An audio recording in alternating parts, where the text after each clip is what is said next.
Hello दोस्तों, आपका फिर से एक बार यूट्यूब चैनल पे स्वागत है आपका। हमने पिछले लेक्चर में साइंस स्टार्ट की थी। साइंस का एक और पार्ट हम आज पढ़ेंगे। दोस्तों, कुछ समय बाद हमारे राजस्थान में पटवारी है, कांस्टेबल है, इनके प्रतियोगिता परीक्षाएं फिर से स्टार्ट होने वाली है। तो अब हम क्या करते हैं कि जो हमारी तैयारी है उसको अंतिम रूप देते हैं। ठीक है, इस भर्ती में हमें नौकरी लेनी है, तो हम क्या करेंगे, एक बार फिर से अच्छी मेहनत करते हैं। तो आप कंटिन्यू वीडियो देखते रहिए। हम साइंस साइंस के साथ साथ हमने कंप्यूटर भी स्टार्ट की है। इसके साथ थोड़े दिन बाद हम राजस्थान जीके भी स्टार्ट करने वाले हैं। तो आप भी अपनी तैयारियों को अंतिम रूप दीजिए। देखिए, साइंस के अंदर आज हम कौन सा टॉपिक पढ़ रहे हैं। देखो, अंतःस्रावी ग्रंथियां। ठीक है, मानव शरीर का इंपॉर्टेंट टॉपिक है एक। मानव शरीर बायोलॉजी का टॉपिक है, पटवारी में भी है ये हमारे। तो देखो क्या पढ़ेंगे आज, अंतःस्रावी ग्रंथियां पढ़ेंगे। इंग्लिश में क्या बोलते हैं इसको, endocrine system, human endocrine system. तो आपको देखो साइंस में आजकल हिंदी और इंग्लिश बहुत कॉमन हो गए हैं। तो हिंदी माध्यम के जो बच्चे हैं उनको भी थोड़ा बहुत नाम आना चाहिए अंग्रेजी में क्या कहते हैं, क्योंकि परीक्षा में आजकल पूछ लेते हैं, इंग्लिश में ही पूछ लेते हैं। ठीक है, मिक्स पैटर्न होने लग गया आजकल। तो देखो क्या होती है अंतःस्रावी ग्रंथियां, मानव में किस प्रकार होती है, कितनी होती है, देखते हैं। देखो, शरीर में हार्मोन स्रावित करती है। ठीक है, हार्मोन शब्द आया देखो यहाँ पे। हार्मोन क्या होता है, देखो हमारे शरीर में जब 11 से लेकर 18 या 19 वर्ष तक होते हैं, जिसको बोलते हैं किशोरावस्था या एडोलेसेंस, तो वहाँ पे शारीरिक परिवर्तन बहुत होते हैं शरीर में। ठीक है, तो उस परिवर्तन के लिए एक रासायनिक पदार्थ जिम्मेदार होता है। ठीक है, उसे क्या बोलते हैं हम, हार्मोन बोलते हैं। इस हार्मोन से क्या होता है, शरीर में बहुत सारे चेंजेस होते हैं। ठीक है, तो देखो शरीर में हार्मोन का जो स्त्रावण करती है उन्हें क्या बोलते हैं, उन्हें बोलते हैं अंतःस्रावी ग्रंथियां बोलते हैं। ठीक है, हार्मोन स्रावित करती है उन्हें अंतःस्रावी बोलते हैं। और एक होता है एंजाइम। एंजाइम का जो स्त्रावण करती है उन्हें कौन सी ग्रंथियां बोलते हैं, बाह्य स्रावी ग्रंथियां बोलते हैं। ठीक है, एक अंतःस्रावी, एक बाह्य स्रावी, और एक ग्रंथि होती है मिश्रित ग्रंथि, जो ऐसी ग्रंथि जो दोनों ग्रंथियों का काम करे। ठीक है, अंतःस्रावी के तौर पे भी काम करे और बाह्य स्रावी के तौर पे। ठीक है, तो देखो ये मिश्रित ग्रंथि कौन सी होती है, मिश्रित ग्रंथि अग्नाशय ग्रंथि होती है, उसको बोलते हैं मिश्रित ग्रंथि, क्योंकि ये अंतःस्रावी और बाह्यस्रावी दोनों का काम करती है। तो पहले मैंने अग्नाशय ग्रंथि से ही स्टार्ट किया है टॉपिक। ठीक है, आपको याद रखना है, परीक्षा में आता है बहुत बार कि जो अग्नाशय ग्रंथि है वो कौन सी है, अंतःस्रावी है, बाह्यस्रावी है, मिश्रित ग्रंथि है, या कोई और नाम दे देंगे। तो आपको याद रखना ये मिश्रित ग्रंथि है। ठीक है, ये कहाँ पाई जाती है, देखो सारी ग्रंथियां पढ़ेंगे अंतःस्रावी, उसके अंदर क्या पाया जाता है, किसकी कमी से क्या रोग होता है, ये देखते हैं। अंतःस्रावी ग्रंथि किस प्रकार की हो गई, मिश्रित ग्रंथि। ठीक है, कहाँ पाई जाती है, छोटी आंत में। ठीक है, ये भी आपको हमेशा याद रखना है। ठीक है, ये ग्रंथि कहाँ पाई जाती है, छोटी आंत में पाई जाती है। ठीक है, अग्नाशय ग्रंथि, देखो अग्नाशय ग्रंथि में क्या होता है, कौन सा हार्मोन स्रावित होता है, ये देखते हैं। देखो अग्नाशय ग्रंथि में क्या होता है, इंसुलिन हार्मोन होता है, वो अग्नाशय ग्रंथि बनाती है शरीर में। ठीक है, अब आपको पता होगा कि इंसुलिन की जब कभी भी कमी हो जाती है तो कौन सा रोग हो जाता है, मधुमेह रोग, इंग्लिश में क्या बोलते हैं, डायबिटीज, जिसके अंदर डॉक्टर हमें क्या कहता है, मीठा कम खाओ आप। ठीक है, तो अग्नाशय ग्रंथि में इंसुलिन हार्मोन बनता है, और अगर इस इंसुलिन की कमी हो जाए तो मधुमेह रोग हो जाता है। ठीक है, देखो अग्नाशय के अंदर क्या होता है कि 3 प्रकार की कोशिकाएं होती है, ये भी पढ़ना है हमें। ठीक है, यहां से क्वेश्चन आने लग गए। अब ये तो थोड़ा ऊपर का था, अब हम थोड़ा सा अंदर इसके अंदर देखेंगे। अग्नाशय ग्रंथि के अंदर 3 प्रकार की कोशिका होती है, कौन सी, अल्फा कोशिका, बीटा कोशिका और गामा कोशिका। ये 3 प्रकार की कोशिकाएं इसके अंदर बनती है, जिसमें सबसे ज्यादा महत्वपूर्ण है जिसको याद रखने के लिए वो है बीटा कोशिका। बीटा कोशिका क्या होती है, इससे क्या होता है, इंसुलिन हार्मोन निकलता है। आपको ये याद रखना है, परीक्षा में सीधा सवाल आता है कि जो इंसुलिन हार्मोन है वो कहाँ बनता है। ये तो सबको पता है वो अग्नाशय में बनता है, लेकिन अब कैसा आना लग गया, 4-5 प्रकार की कोशिकाओं के नाम बजाएंगे, अल्फा बीटा गामा और भी कुछ दे देंगे। तो आपको याद रखना है जो इंसुलिन हार्मोन है वो कहाँ बनता है, बीटा प्रकार की कोशिका में, अग्नाशय के बीटा प्रकार की कोशिकाओं में ये हार्मोन बनता है। ठीक है दोस्तों, अब हम पढ़ते हैं इसके अंदर, पहले पीयूष ग्रंथि पढ़ते हैं। इसके बारे में देखो, पीयूष ग्रंथि के देखो 2-3 नाम हैं, परीक्षा में किसी नाम से पूछ सकता है या अन्य नाम से भी पूछ सकते हैं। ठीक है, देखो पीयूष ग्रंथि को हम क्या बोलते हैं, मास्टर ग्रंथि बोलते हैं। ये हमारे शरीर की मास्टर ग्रंथि है। ठीक है, क्यों? क्योंकि ये शरीर के बहुत सारे भागों को नियंत्रित करती है एक साथ।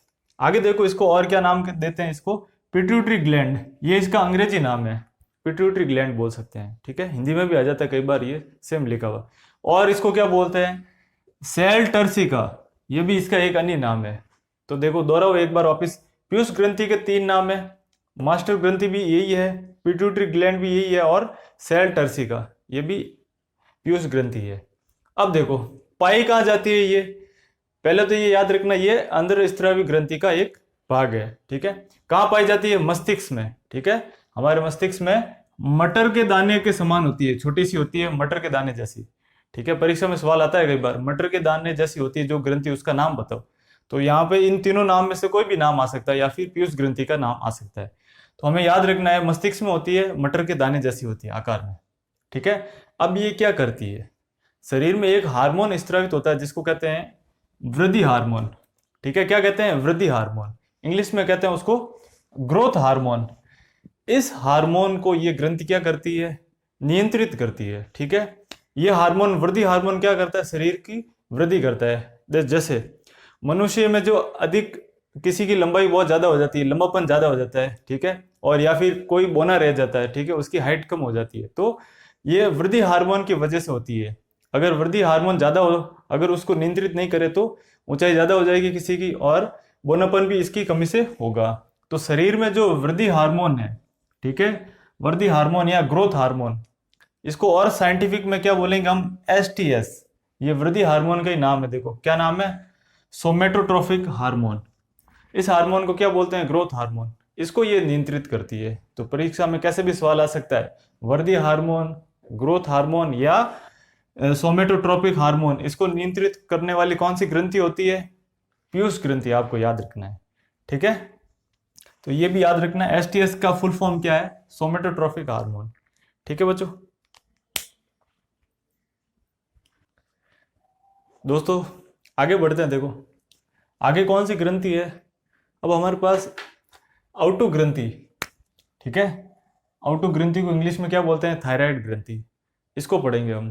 पहले तो इसके अंदर क्या याद रखना है, इसके 2 नाम है, इसको आउटो ग्रंथि बोलते हैं और क्या बोलते हैं? थायराइड ग्रंथि बोलते हैं, ठीक है। पहली बात, ये होती कहाँ पे है? ये श्वास नली के पास गले में होती है, ठीक है, इसे याद रखेंगे पहले। आउटो ग्रंथि जिसको बोलते हैं थायराइड ग्रंथि, ये कहाँ पे होती है? गले में होती है, या फिर कहाँ बोल सकते हो? श्वास नली के पास हो सकती है, ठीक है। अब ये ग्रंथि कौन सा हार्मोन स्रावित करती है ये बताना है। जो थायराइड ग्रंथि है, देखो थायराइड ग्रंथि कौन सा हार्मोन बनाएगी? थायरोक्सिन हार्मोन बनाएगी, ठीक है। कौन सा हार्मोन बनाएगी? Thyroxine hormone. थायराइड देखो इससे नाम से ही याद हो जाएगा आपको, थायराइड, थायराइड से मतलब क्या होगा? थायरोक्सिन, थायराइड और थायरोक्सिन। तो ये ग्रंथि थायरोक्सिन हार्मोन बनाएगी। अच्छा, इस हार्मोन को बनने के लिए हमें आयोडीन की जरूरत होती है, ठीक है। अगर शरीर में आयोडीन की कमी हो जाएगी, ठीक है, तो कौन सा रोग हो जाएगा? गलगंड, जिसको क्या बोलते हैं? और गेंगा बोल सकते हो, और इंग्लिश में क्या बोलते हैं? गोइटर रोग, ठीक है, ये याद रखना है। तो थायरोक्सिन हार्मोन कौन बनाती है? थायराइड ग्रंथि। अगर थायरोक्सिन हार्मोन की शरीर में कमी हो जाएगी, वो कमी कैसे होती है? अगर हम आयोडीन युक्त नमक नहीं खाते हैं, शरीर में आयोडीन की कमी से ये हार्मोन कम हो सकता है, जिसकी वजह से क्या? गलगंड या गेंगा रोग हो सकता है, जिससे क्या होता है? इसकी कमी से गले में सूजन आ जाती है, ठीक है। यहां तक दोस्तों याद रखना आप। थायरोक्सिन के अंदर क्या याद रखेंगे? देखो थायरोक्सिन हार्मोन होता है, आयोडीन युक्त नमक खाना चाहिए, ठीक है। इसकी कमी से कौन सा रोग होता है? आयोडीन की कमी से गलगंड या गेंगा रोग हो सकता है, ठीक है, और गले में सूजन आ सकती है। तो आपको ये याद रखना है, ठीक है। परीक्षा में सवाल आ सकता है थायरोक्सिन हार्मोन किससे बनता है? तो वो आयोडीन से बनता है, ठीक है। दोस्तों अब कौन सी ग्रंथि आई? देखो नाम बताओ इसका। पैराथायराइड ग्रंथि। पैराथायराइड ग्रंथि के बारे में पढ़ेंगे। इससे पहले हमने पढ़ी आउटो या थायराइड ग्रंथि।